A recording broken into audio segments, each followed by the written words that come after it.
আসসালামু আলাইকুম ওরহমাতুল্লাহ। প্রিয় বন্ধুরা, আল্লাহ তাআলার অশেষ মেহেরবানিতে এবং তিনার রহমত ও দয়ায় আপনারা সবাই ভালো আছেন। সম্মানিত বন্ধুরা, আজকে আলোচনা করব একটি দোয়া সম্পর্কে, যা আপনি সেজদারত অবস্থায় 10 বার পাঠ করলে আল্লাহ আপনার সকল মনের আশা পূরণ করে দিবেন। এমনকি আপনি যা চাইবেন আল্লাহ পাক আপনাকে তাই দান করবেন। পুরো আমলটি করার নিয়ম জানতে ভিডিওটি শেষ পর্যন্ত দেখুন। আমাদের এই সমাজে কে না চায় আমার চাওয়া পাওয়াগুলো পূরণ না হোক? সবাই চায় আমি আল্লাহ তাআলার কাছে যা চাইব তিনি যেন তা পূরণ করেন। সবাই চায় আল্লাহ তাআলার প্রিয় বান্দাবান্দি হতে।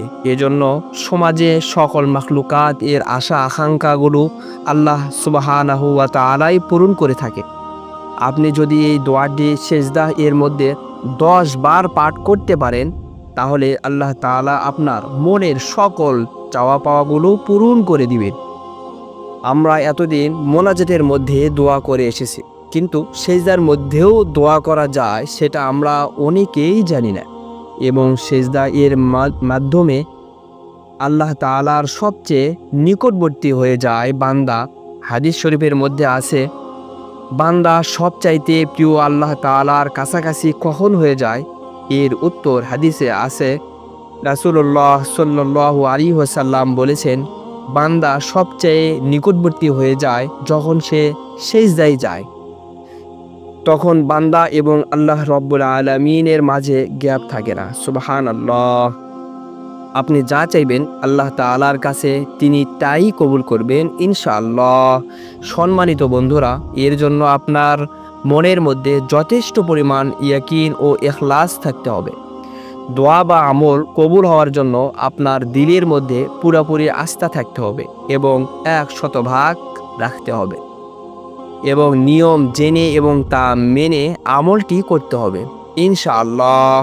আল্লাহ তাআলার রহমতে আপনি সফলতা পাবেন। আমলটি করার নিয়ম হলো, এই আমলটি করতে হবে আপনাকে তাহাজ্জুদ নামাজের সময়।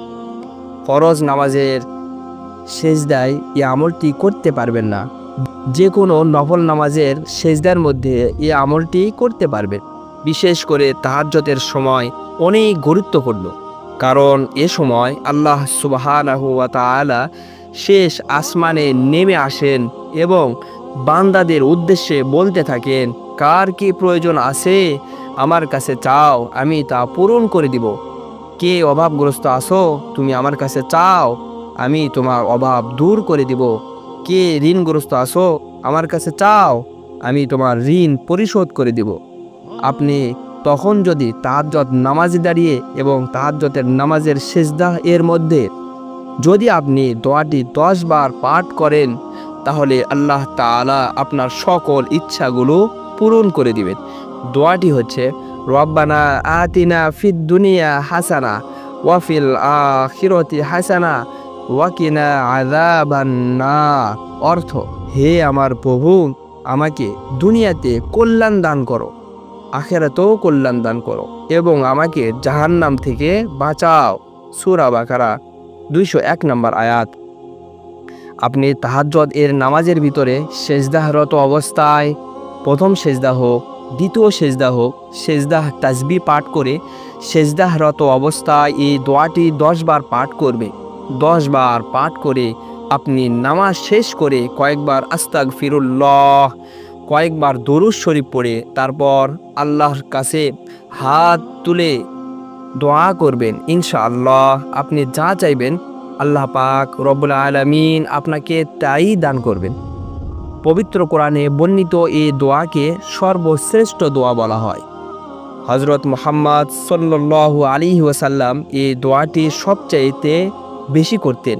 প্রিয় বন্ধুরা, দুনিয়াতে যত বড় বড় গাউস কুতুব আছে, যত বড় বুজুর্গ আছে, একমাত্র তাহাজ্জুদ নামাজ আদায় করার কারণে আল্লাহ তাআলার প্রিয় বান্দা হওয়া সহজ হয়েছে।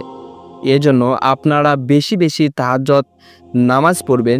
দিল থেকে খালেস নিয়তে এই কোরআনের আয়াতটি 10 বার পাঠ করার চেষ্টা করবেন।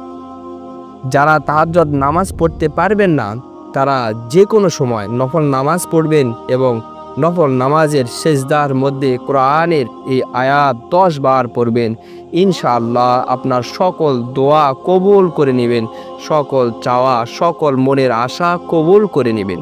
সুবহানাল্লাহ। এই আমলটি কতদিন করবেন?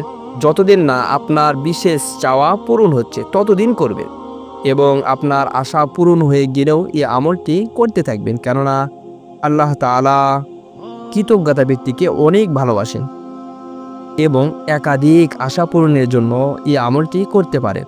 আল্লাহ তাআলার কাছে ভান্ডার কম নেই, ভান্ডারের অভাব নেই। আল্লাহর কাছে চাইলেই তিনি খুশি হন, না চাইলেই তিনি বেজার হয়ে যান। তাই আমরা আল্লাহ রাব্বুল আলামিনের কাছে বেশি বেশি চাইতে থাকবো ইনশাআল্লাহ। হে আল্লাহ, আপনি আমাদের সকল চাওয়াকে পূরণ করে দিন, আমিন।